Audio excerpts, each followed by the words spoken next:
जय श्री राधे। मैं गीता रानी, मेरे YouTube चैनल धार्मिक सोच में आपका स्वागत है। आज हम भगवान सत्यनारायण जी की व्रत कथा के बारे में जानेंगे। अगर आपने मेरे चैनल को सब्सक्राइब नहीं किया तो प्लीज़ जल्दी से जाकर लाइक, शेयर और सब्सक्राइब करें और कमेंट सेक्शन में राधे राधे ज़रूर लिखें और हाँ, बेल आइकन दबाना ना भूलें। भगवान सत्य को नारायण विष्णु के रूप में पूजना ही सत्यनारायण की पूजा है। इसका दूसरा अर्थ ये है कि संसार में एकमात्र नारायण ही सत्य हैं, बाकी सब माया है।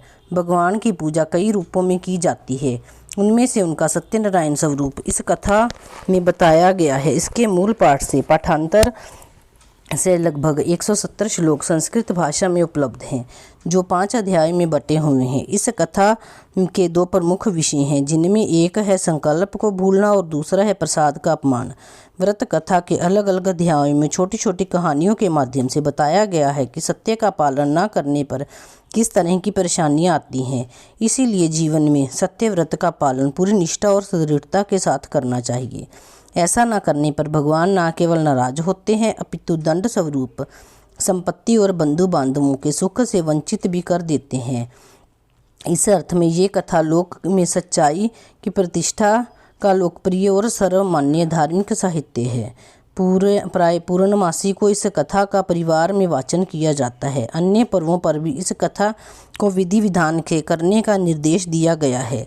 इसकी पूजा में केले के पत्ते व फल के अलावा पंचामृत, पंचगव्य, सुपारी, पान, तिल, मूली, रोली, कुमकुम, दुर्वा की आवश्यकता होती है, जिनसे भगवान की पूजा होती है। सत्यनारायण की पूजा के लिए दूध, मधु, केला, गंगा जल, तुलसी पत्ता, मेवा मिलाकर पंचामृत तैयार किया जाता है, जो भगवान को काफ़ी पसंद है।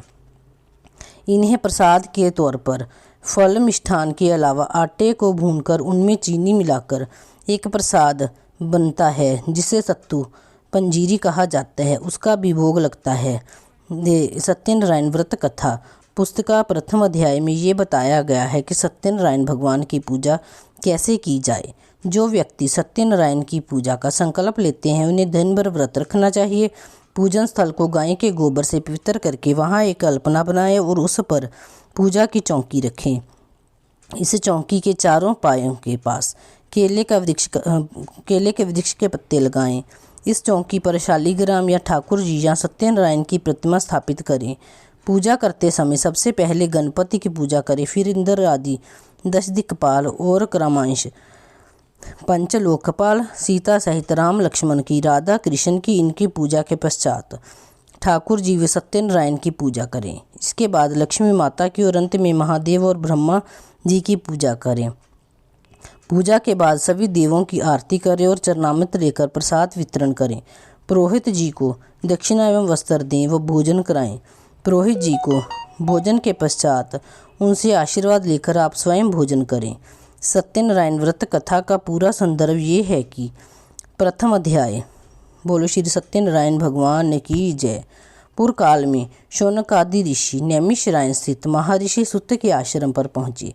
ऋषिगण महर्षि सूत के प्रश्न करते हैं कि लौकिक कष्ट मुक्ति, सांसारिक सुख समृद्धि एवं परलौकिक लक्ष्य की सिद्धि के लिए सरल उपाय क्या है। महर्षि सूत शौनक आदि ऋषियों को बताते हैं कि ऐसा ही प्रश्न नारद जी ने भगवान विष्णु से किया था।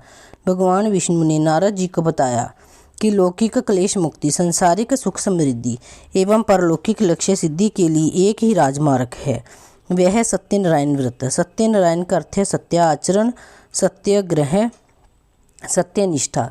संसार में सुख समृद्धि की प्राप्ति सत्य आचरण द्वारा ही संभव है।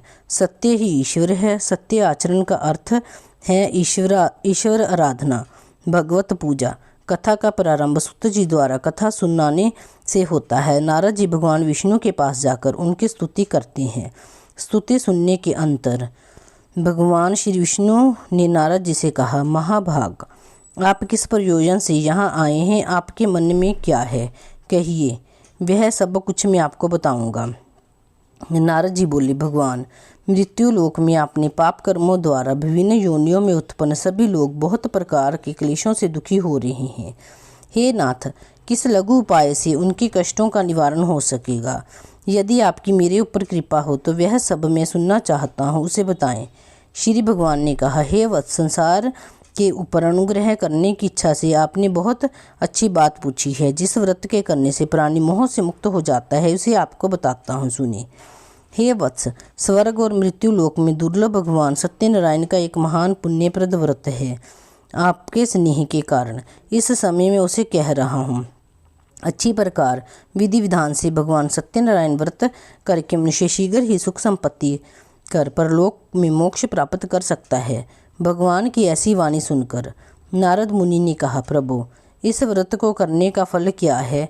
इसका विधान क्या है? इस व्रत को किसने किया और इसे कब करना चाहिए? ये सब विस्तार पूर्वक बतलाइए। श्री भगवान ने कहा, यह सत्यनारायण व्रत दुख शोक आदि का शमन करने वाला है, धन धान्य की वृद्धि करने वाला, सौभाग्य और संतान देने वाला तथा सर्वत्र विजय प्रदान करने वाला है। जिस किसी भी दिन भक्ति और श्रद्धा से सम्मानित होकर मनुष्य ब्राह्मणों और बंधु बांधवों के साथ धर्म में तत्पर होकर सायंकाल भगवान सत्यनारायण की पूजा करे, नैवेद्य के रूप में उत्तम कोटि के भोजनीय पदार्थ को स्वाया मात्रा में भक्तिपूर्वक अर्पित करना चाहिए। केले के फल, घी, दूध, गेहूं का चूर्ण अथवा गेहूं के चूर्ण के अभाव में साठी चावल का चूर्ण, शक्कर या गुड़, ये सब भक्ष्य सामग्री स्वाया मात्रा में एकत्रित कर निवेदित करनी चाहिए। बंधु बांधवों के साथ श्री सत्यनारायण भगवान की कथा सुनकर ब्राह्मणों को दक्षिणा देनी चाहिए। तदनंतर बंधु बांधवों के साथ ब्राह्मणों को भोजन कराना चाहिए। भक्ति पूर्वक प्रसाद ग्रहण करके नृत्य, गीत आदि का आयोजन करना चाहिए। तदनंतर भगवान सत्यनारायण का स्मरण करते हुए अपने घर जाना चाहिए। ऐसा करने से मनुष्यों की अभिलाषा अवश्य पूर्ण होती है। विशेष रूप से कलयुग में पृथ्वी लोक में ये सबसे छोटा सा उपाय है। बोलो श्री सत्यनारायण भगवान की जय। दूसरा अध्याय। श्री सुत जी बोले, हे द्विजो, अब मैं पुण्य पूर्व काल में जिसने यह सत्यनारायण व्रत को किया था उसे भली भांति विस्तार पूर्वक कहूँगा। रमणीय काशी नामक नगर में कोई अत्यंत निर्धन ब्राह्मण रहता था। भूख और प्यास से व्याकुल होकर वह प्रतिदिन पृथ्वी पर भटकता रहता था। ब्राह्मण प्रिय भगवान ने उस दुखी ब्राह्मण को देखकर वृद्ध ब्राह्मण का रूप धारण करके उस द्विज से आदरपूर्वक पूछा, हे विप्र, प्रतिदिन अत्यंत दुखी होकर तुम किस लिए पृथ्वी पर भ्रमण करते रहते हो? हे द्विज श्रेष्ठ, ये सब बतलाओ,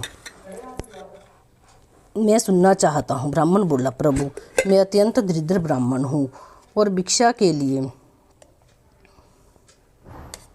पृथ्वी पर ही घुमा करता हूँ। यदि मेरी इस दरिद्रता को दूर करने का कोई उपाय जानते हैं तो कृपा पूर्वक बतलाइए। वृद्ध ब्राह्मण बोला, हे ब्राह्मण देव, सत्यनारायण भगवान विष्णु अभीष्ट फल देने वाले हैं। हे विप्र, तुम उनका उत्तम व्रत करो जिसे करने से मनुष्य सभी दुखों से मुक्त हो जाता है। व्रत के विधान को भी ब्राह्मण से यत्न पूर्वक कहकर वृद्ध ब्राह्मण रूपधारी भगवान विष्णु वहीं पर अंतर ध्यान हो गए। वृद्ध ब्राह्मण ने जैसा कहा उस व्रत को अच्छी प्रकार से वैसे ही करूँगा, ये सोचते हुए उस ब्राह्मण को रात में नींद नहीं आई। अगले दिन प्रातःकाल उठकर सत्यनारायण का व्रत करूँगा, ऐसा संकल्प करके वह ब्राह्मण भिक्षा के लिए चल पड़ा। उस दिन ब्राह्मण को भिक्षा में बहुत सा धन प्राप्त हुआ। उसी धन से उसने बंधु बांधवों के साथ भगवान सत्यनारायण का व्रत किया। इस व्रत के प्रभाव से वह श्रेष्ठ ब्राह्मण सभी दुखों से मुक्त होकर समस्त संपत्तियों से संपन्न हो गया। उस दिन से लेकर प्रत्येक महीने उसने यह व्रत किया। इस प्रकार भगवान सत्यनारायण के इस व्रत को करके वह श्रेष्ठ ब्राह्मण सभी पापों से मुक्त हो गया और उसने दुर्लभ मोक्ष पद को प्राप्त किया। हे विप्र, पृथ्वी पर जब कोई भी मनुष्य श्री सत्यनारायण का व्रत करेगा उसी समय उसके समस्त दुख नष्ट हो जाएंगे। हे ब्राह्मणों, इस प्रकार भगवान नारायण ने महात्मा नारद जी से कुछ कहा। मैंने वह सब आप लोगों से कह दिया, आगे अब और क्या कहूँ। हे मुनि, इस पृथ्वी पर उस ब्राह्मण से सुने हुए इस व्रत को किसने किया, हम सब सुनना चाहते हैं। उस व्रत पर हमारी श्रद्धा हो रही है। श्री सुत जी बोले, मुनियों, पृथ्वी पर जिसने ये व्रत किया उसे आप लोग सुने। एक बार वह द्विज श्रेष्ठ अपनी धन संपत्ति के अनुसार बंधु बांधवों तथा परिजनों के साथ व्रत करने के लिए उद्युक्त हुआ। इसी बीच एक लकड़हार वहां आया और लकड़ी बाहर रखकर उस ब्राह्मण के घर गया। प्यास से व्याकुल वह उस ब्राह्मण को व्रत करता हुआ देख प्रणाम करके उससे बोला, प्रभु आप यह क्या कर रहे हैं? इसके करने से किस फल की प्राप्ति होगी? विस्तार पूर्वक मुझसे कहिए।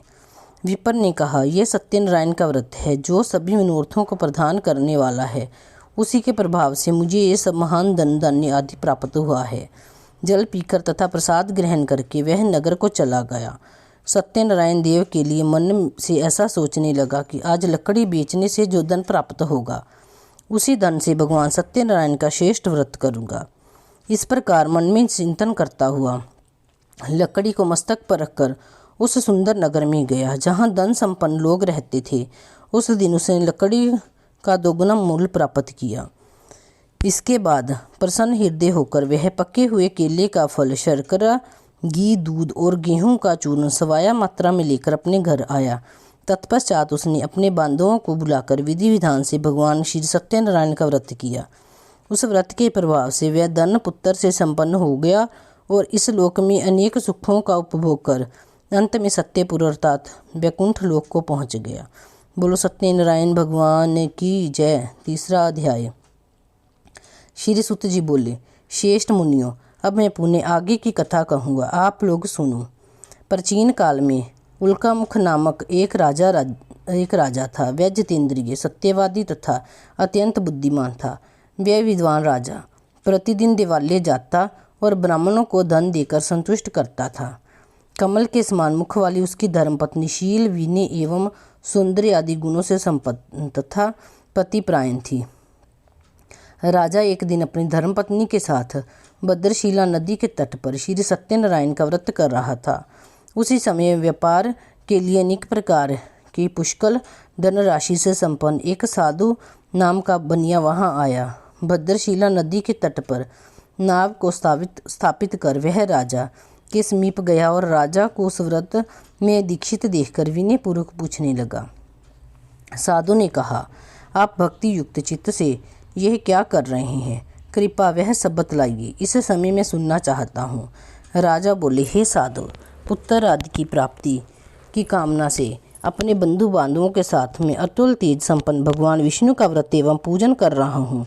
राजा की बात सुनकर साधु ने आदरपूर्वक कहा, राजन, इस विषय में आप मुझे सब कुछ विस्तार से बतलाइए। आपके कथन अनुसार मैं व्रत एवं पूजन करूँगा। मुझे भी संतान नहीं है, इससे अवश्य संतान की प्राप्ति होगी। ऐसा विचार कर वह व्यापार से निवृत्त हो आनंद पूर्वक अपने घर आया। उसने अपनी भार्या से संतान प्रदान करने वाले इस सत्य व्रत का विस्तार पूर्वक बताया तथा जब मुझे संतान प्राप्ति होगी तब मैं इस व्रत को करूँगा। इस प्रकार उस साधु ने अपनी भार्या लीलावती से कहा। एक दिन उसकी लीलावती नामक सती साध्वी भार्या पति के साथ आनंद चित्त से ऋतुकालीन धर्म आचरण में प्रवृत्त हुई और भगवान श्री सत्यनारायण की कृपा से उसकी वह भार्या गर्भिणी हुई।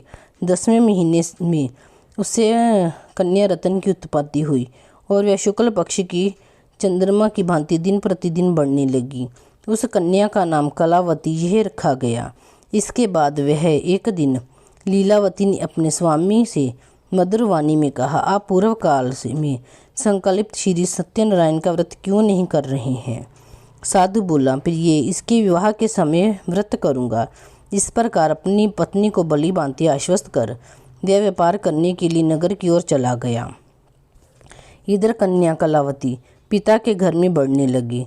तदंतर धर्मज्ञ साधु ने नगर में सखियों के साथ क्रीड़ा करती हुई अपनी कन्या को विवाह योग्य देखकर आपस में मंत्रणा करके कन्या विवाह के लिए श्रेष्ठ वर का आवेशन करो ऐसा दूत से कहकर शीघ्र ही उसे भेज दिया। उसकी आज्ञा प्राप्त करके दूत कांचन नामक नगर में गया और वहां से एक वणिक का पुत्र लेकर आया। उस साधु ने उस वणिक के पुत्र को सुंदर और गुणों से संपन्न देखकर अपनी जाति के लोगों तथा बंधु बांधवों के साथ संतुष्ट चित्त हो विधि विधान से वणिक पुत्र के हाथ में कन्या दान कर दिया। उस समय वह साधु बनिया दुर्भाग्यवश भगवान का वह उत्तम व्रत भूल गया। पूरा संकल्प के अनुसार विवाह के समय में वह व्रत न करने के कारण भगवान उस पर रुष्ट हो गए। कुछ समय के पश्चात अपने व्यापार कर्म में कुशल वह साधु बनिया काल की प्रेरणा से अपने दामाद के साथ व्यापार करने के लिए समुद्र के समीप स्थित रत्नासारपुर नामक सुंदर नगर में गया और अपने श्री संपन्न दामाद के साथ वहां व्यापार करने लगा। उसके बाद वे दोनों राजा चंद्रकेतु के रमणीय उस नगर में गए। उसी समय भगवान श्री सत्यनारायण ने उसे भ्रष्ट प्रतिज्ञा देखकर इसे दारुण कठिन और महान दुख प्राप्त होगा ये शाप दे दिया। एक दिन एक चोर राजा चंद्रकेतु के धन को चुराकर वहीं आया जहां दोनों वणिक स्थित थे। वह अपने पीछे दौड़ते हुए दूतों को देखकर भयचित्त से धन वहीं छोड़कर शीघ्र ही छिप गया। इसके बाद राजा के दूत वहां आ गए जहां वह साधु वणिक था। वहां राजा के धन को देखकर वे दूत उन दोनों वणिक पुत्रों को बांधकर ले आए और हर्षपूर्वक दौड़ते हुए राजा से बोले, प्रभु, हम 2 चोर पकड़ लाए हैं, इन्हें देखकर आप आज्ञा दें। राजा की आज्ञा से दोनों शीघ्र ही दृढ़तापूर्वक बांधकर बिना विचार की महान कारागार में डाल दिए गए। भगवान सत्यदेव की माया से किसी ने उन दोनों की बात नहीं सुनी और राजा चंद्रकेतु ने दोनों का धन भी ले लिया। भगवान के शाप से वणिक के घर में उसकी भार्या भी अत्यंत दुखित हो गई और उनके घर में सारा का सारा जो धन था वह चोर ने चुरा लिया। लीलावती शारीरिक तथा मानसिक पीड़ाओं से युक्त, भूख और प्यास से दुखित हो अन्न की चिंता से दर दर भटकने लगी। कलावती कन्या भी भोजन के लिए इधर उधर प्रतिदिन घूमने लगी। एक दिन भूख से पीड़ित कलावती एक ब्राह्मण के घर गई। वहां जाकर उसने श्री सत्यनारायण के व्रत के पूजन को देखा। वहां बैठकर उसने कथा सुनी और वरदान मांगा। उसके बाद प्रसाद ग्रहण करके वह कुछ रात होने पर घर गई। माता ने कलावती कन्या से प्रेम पूर्वक पूछा, पुत्री, रात में तू कहाँ रुक गई थी? तुम्हारे मन में क्या है? कलावती कन्या ने तुरंत माता से कहा, माँ, मैंने एक ब्राह्मण के घर में मनोरथ प्रदान करने वाला व्रत देखा है। कन्या की इस बात को सुनकर वह वणिक की भार्या व्रत करने को उद्युक्त हुई और प्रसन्न मन से उस साध्वी ने बंधु बांधवों के साथ भगवान श्री सत्यनारायण का व्रत किया तथा इस प्रकार प्रार्थना की, भगवान, आप हमारे पति एवं जमाता के अपराध को क्षमा करें, वे दोनों अपने घर शीघ्र आ जाएं। इस व्रत से भगवान सत्यनारायण पुनः संतुष्ट हो गए तथा उन्होंने नृपश्रेष्ठ चंद्रकेतु को स्वप्न दिखाया और स्वप्न में कहा, नृपश्रेष्ठ, प्रातःकाल दोनों वणिकों को छोड़ दो और वह सारा धन भी दे दो जो तुमने उनसे इस समय ले लिया है, अन्यथा राज्य, धन एवं पुत्र सहित तुम्हारा सर्वनाश कर दूंगा। राजा से स्वप्न में ऐसा कहकर भगवान सत्यनारायण अंतर ध्यान हो गए। इसके बाद प्रातःकाल राजा ने अपने सभासदों के साथ सभा में बैठकर अपना स्वप्न लोगों को बताया और कहा, दोनों बंदी वणिक पुत्रों को शीघ्र ही मुक्त कर दो। राजा की ऐसी बात सुनकर राजपुरुष दोनों महाजनों को बंधन मुक्त करके राजा के सामने लेकर विनय पूर्वक बोले, महाराज, बेड़ी बंधन से मुक्त करके दोनों वणिक पुत्र लाए गए हैं। इनके बाद दोनों महाजन नृपश्रेष्ठ चंद्रकेतु को प्रणाम करके अपने पूर्व वृत्तांत का स्मरण करते हुए व्ययविहीन हो गए और कुछ बोल ना सके। राजा ने वणिक पुत्रों को देखकर आदरपूर्वक कहा, आप लोगों को प्रारब्धवश यह महान दुख प्राप्त हुआ है। इस समय अब कोई भय नहीं है। ऐसा कहकर उनकी बेड़ी खुलवाकर क्षौर कर्म आदि करवाया। राजा ने वस्त्र अलंकार देकर उन दोनों वणिक पुत्रों को संतुष्ट किया तथा सामने बुलाकर वाणी द्वारा अत्यधिक आनंदित किया। पहले जो धन लिया था उसे दूना करके दिया। इसके बाद राजा ने पुनः उनसे कहा, साधु, अब आप अपने घर को जाएं। राजा को प्रणाम करके आपकी कृपा से हम जा रहे हैं। ऐसा कहकर उन दोनों महावैश्यों ने अपने घर की ओर प्रस्थान किया। बोलो श्री सत्यनारायण भगवान की जय। चौथा अध्याय। श्री सुत जी बोले, साधु बनिया मंगलाचरण करके और ब्राह्मणों को धन देकर अपने नगर के लिए चल पड़ा। साधु को कुछ दूर जाने पर भगवान सत्यनारायण ने कि उसकी सत्यता की परीक्षा के विषय में जिज्ञासा हुई। साधु, तुम्हारी नाम में क्या भरा है? धन का में चूर दोनों महाजनों ने अवहेलना पूर्वक हंसते हुए कहा, दंडिन, क्यों पूछ रहे हो? क्या कुछ द्रव्य लेने की इच्छा है? हमारी नाम में तो लता पता है।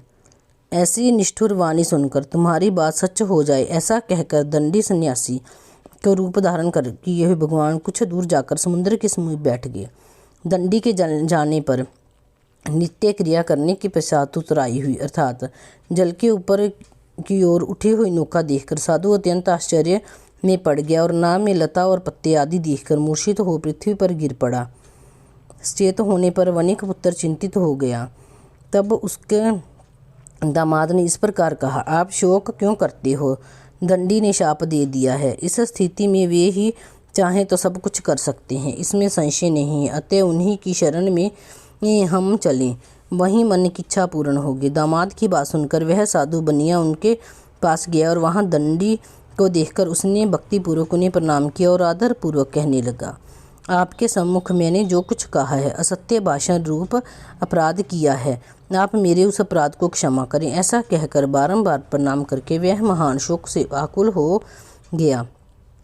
दंडी ने उसे रोता हुआ देखकर कहा, हे मूर्ख, रोओ मत, मेरी बात सुनो। मेरी पूजा से उदासीन होने के कारण तथा मेरी आज्ञा से ही तुमने बारंबार दुख प्राप्त किया है। भगवान की ऐसी वाणी सुनकर वह उनकी स्तुति करने लगा।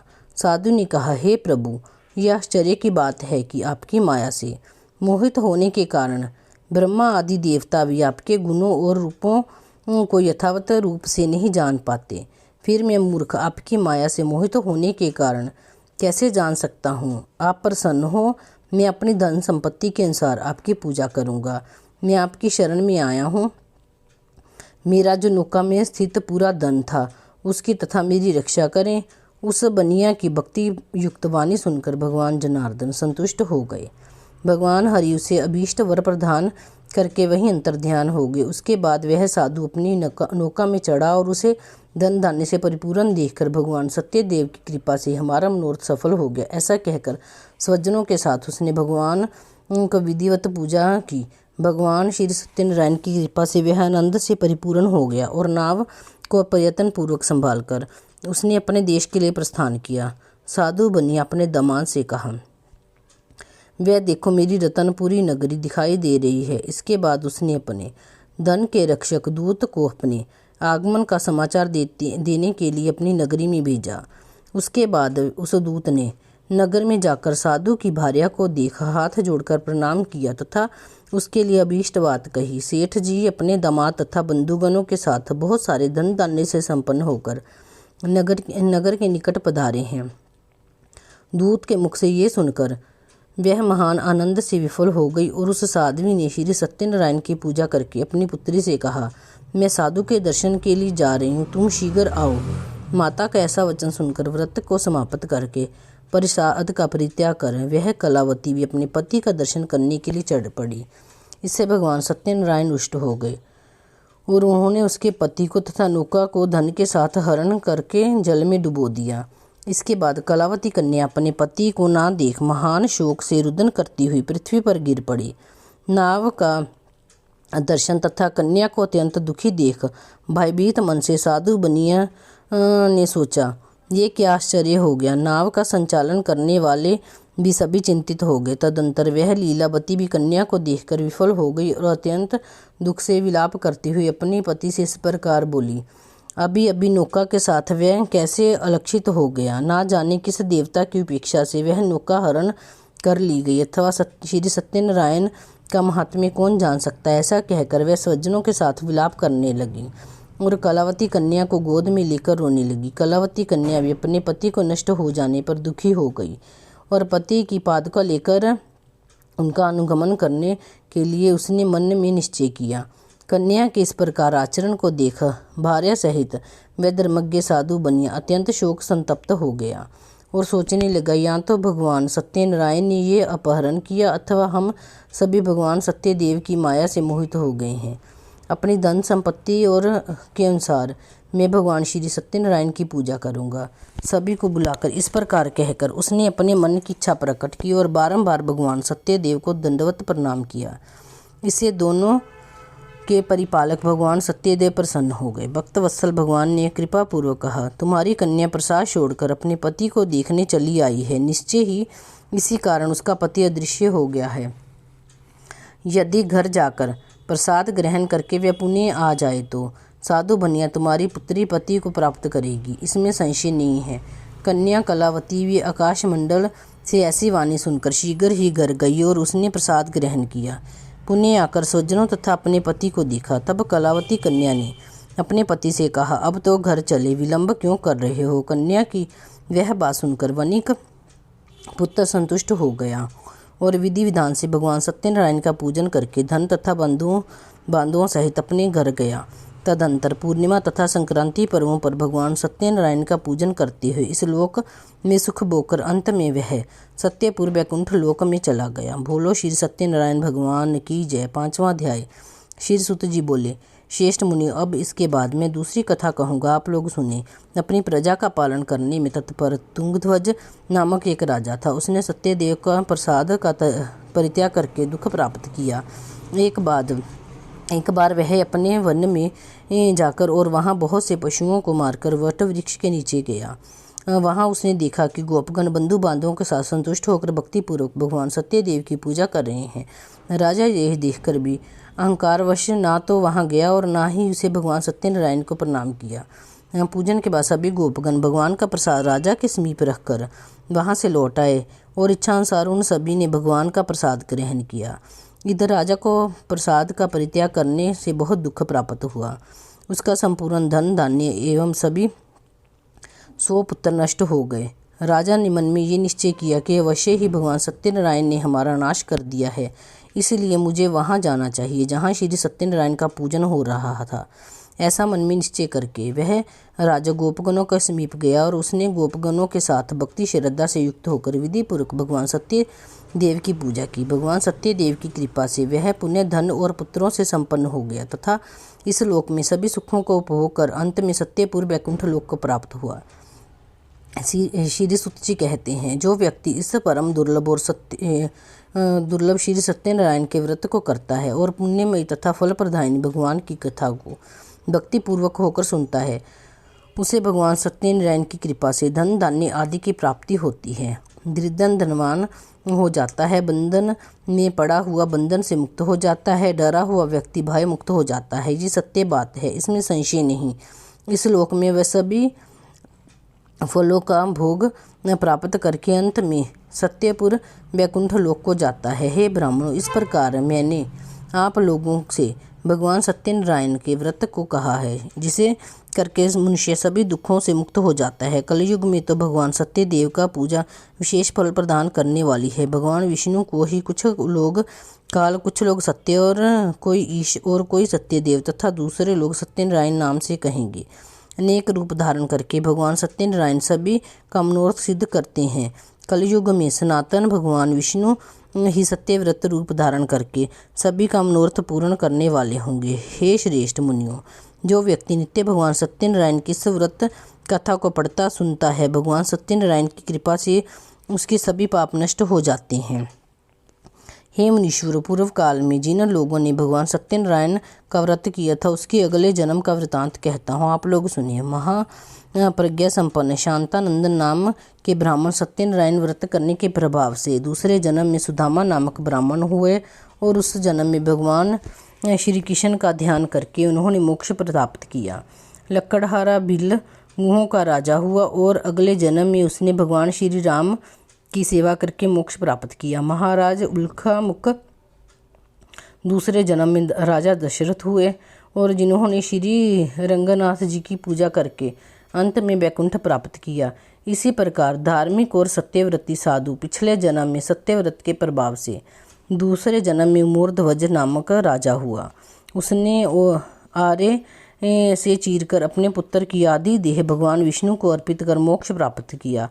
महाराज तुंगध्वज जन्मांतर से स्वयंभु मनु हुए और भगवत संबंधी संपूर्ण कार्यों का अनुष्ठान करके वैकुंठ लोक को प्राप्त हुए। जो गोपगण थे वे सब जन्मांतर में ब्रजमंडल में निवास करने वाले गोप हुए और सभी राक्षसों का संहार करके उन्होंने भगवान का शाश्वत धाम गोलोक को प्राप्त किया। इस प्रकार श्री स्कंद पुराण के अंतर्गत रेवाखंड में सत्यनारायण व्रत कथा का यह 5वां अध्याय पूर्ण हुआ। श्री राधा कृष्ण। जय श्री सत्यनारायण भगवान की जय। जय लक्ष्मी रमना स्वामी, जय लक्ष्मी रमना सत्यनारायण स्वामी जनपातक हरना जय लक्ष्मी रमना स्वामी जय लक्ष्मी रमना। रतन जड़ित सिंहासन अद्भुत शविराजे स्वामी अद्भुत शविराजे। नारद करत निराजन घंटावन बाजे जय लक्ष्मी रमना स्वामी जय लक्ष्मी रमना। प्रकट भये कलिकारण द्विज को दरस दिए स्वामी द्विज को दरस दिए। बूढ़े ब्राह्मण बनकर कंचन महल किए जय लक्ष्मी रमना स्वामी जय लक्ष्मी रमना। दुर्लभ भील कठारो जिन पर कृपा करी स्वामी जिन पर कृपा करी। चंद्रचूड़ एक राजा तिनकी विप्ति हरि स्वामी तिनकी विप्ति हरि। जय लक्ष्मी रमना स्वामी जय लक्ष्मी रमना। वैश्य मनोरथ पायो शरदा तज दीन स्वामी शरदा तज दीनी। सो फल भोग्यो प्रभु जी फिर स्तुति कीनी जय लक्ष्मी रमना स्वामी जय लक्ष्मी रमना। भाव भक्ति के कारण शिन रूप धर्यो स्वामी शिन रूप धर्यो। शरदा धारण की तिनको काज सरो जय लक्ष्मी रमना स्वामी जय लक्ष्मी रमना। ग्वाल बाल संग राजा बन को भक्ति करी स्वामी बन को भक्ति करी। मन वांछित फल दीन दयाल हरि जय लक्ष्मी रमना स्वामी जय लक्ष्मी रमना। चढ़त प्रसाद सवायो कदली फल मेवा स्वामी कदली फल मेवा। धूप दीप तुलसी से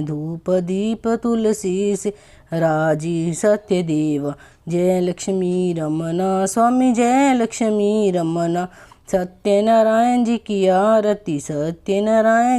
आरती जो कोई नर गावे स्वामी प्रेम सहित गावे। तन मन सुख संपत्ति मन वांछित फल पावे जय लक्ष्मी रमना। बोलो जय लक्ष्मी रमना। बोलो सत्यनारायण भगवान की जय।